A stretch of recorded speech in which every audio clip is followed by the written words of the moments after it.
미카엘과 그의 사자들 교회 40번째 설교를 시작하겠습니다. 요한복음 9장 1절로 7절까지 보겠습니다. 예수께서 길을 가실 때에 날때부터 소용된 사람을 보신지라 제자들이 물어 가로되 라삐어 이 사람이 소요로 난 것은 네 죄로 인함이니까 자기 오니까 예수께서 대답하시되 이 사람이나 그 보마가 죄를 범한 것이 아니라 그에게서 하나님의 하시는 일을 나타내고자 하심이니라. 때가 아직 낮음에 나를 버리신 이의 일을 우리가 하여야 하리라. 밤이 오리니 그때는 아무도 일할 수 없느니라. 내가 세상에 있을 동안에는 세상의 빛이로라. 이 말씀을 하시고 땅에 침을 뱉어 진흙으로 이겨 그의 눈에 바르시고 이르시되 실로암 못에 가서 씻으라 하시니 실로암은 번역하면 보내심을 받았다는 뜻이라. 이에 가서 씻고 밝은 눈으로 왔더라. 아멘. 우리는 날 때부터 소용된 자를 고쳐주시는 주님의 여기를 단순한 질병 치유나 기적의 측면으로 보면 안 됩니다. 예수님께서 행하신 모든 기적들은 예수님이 행하실 일에 대한 하나의 표지판입니다.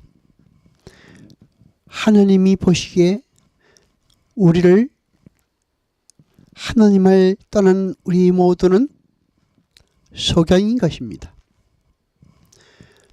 소경인 죄인들에게 빛을 비추어 그들의 눈을 뜨게 하시는 하나님의 구속사의 관점으로 봐야 하는 것입니다.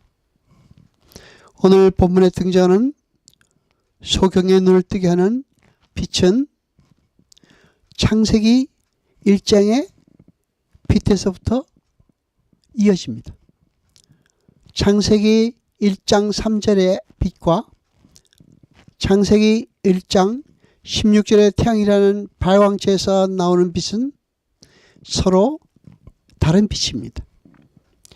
3절의 빛은 히브리어로 오르이고 16절의 빛은 메우라입니다. 따라서 3절의 그 빛은 우리 눈에 보이는 가시적인 빛을 말하는 것이 아니라 빛으로 상징되는 창조의 하나님의 사역이 시작되고 있음을 고지하는 빛입니다. 그 빛을 시작으로 흑암이 생기고 혼돈의 틀이 세워졌으며 공허가 충만으로 채워집니다.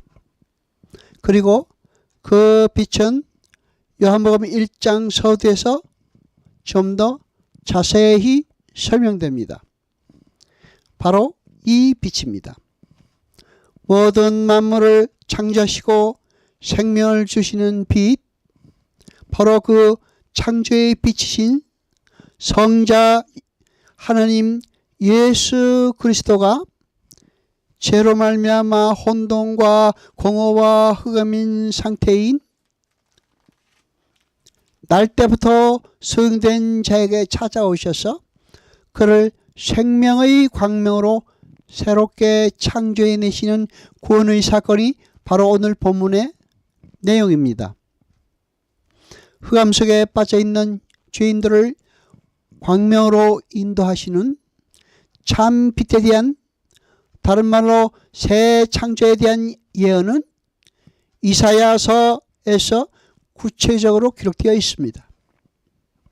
구원은 우리의 노력이나 열심, 우리의 배경이나 상황이나 자격이 있어서가 그것을 근거로 해서 주어지는 것이 아닙니다.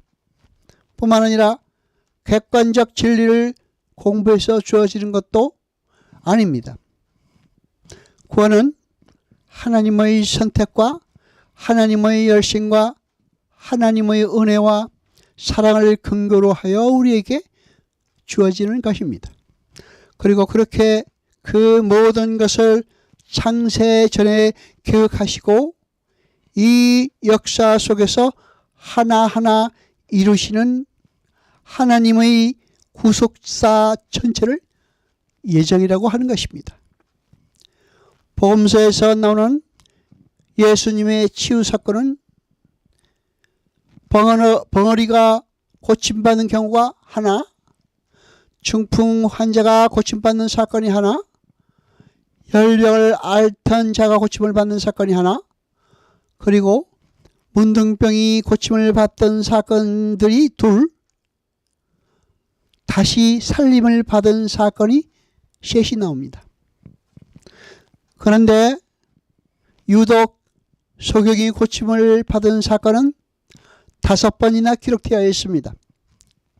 그것은 성경이 소경의 상태를 영적으로 어두움 가운데 있는 죄인들의 상태라는 것을 강조하여 보여줌으로써 주님은 그러한 영적 어두움 상태에 있는 죄인들을 찾아오셔서 그들을 광명한 빛으로 인도해 내시는 분임을 상징적으로 설명하는 것입니다. 당시 유대인들은 모든 고난과 불행과 질병을 죄의 결과로 이해했습니다.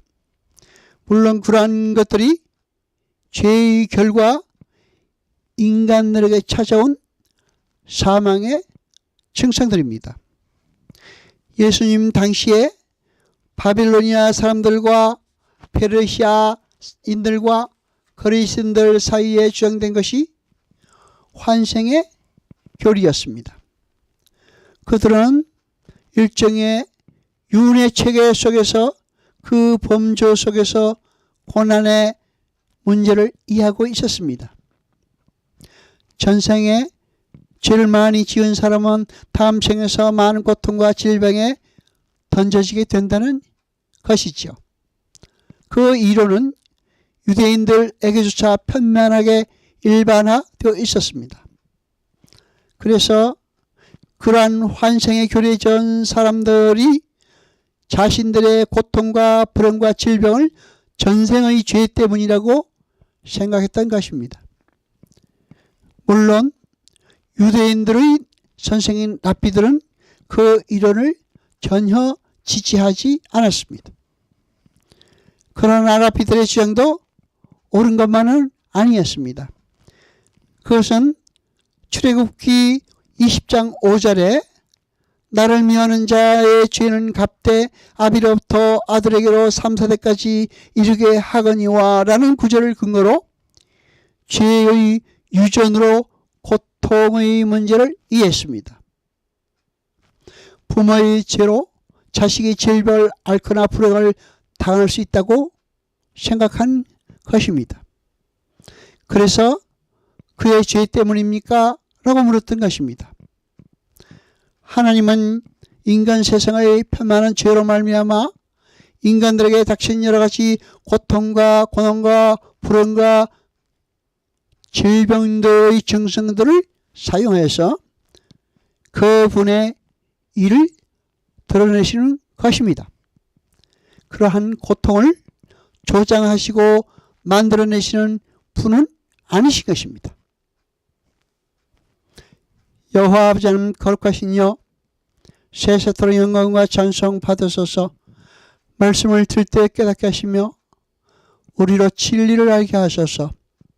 이 모든 것 감사드리며 우리 주 예수 그리스도 이름으로 기도드리옵나이다. 아멘.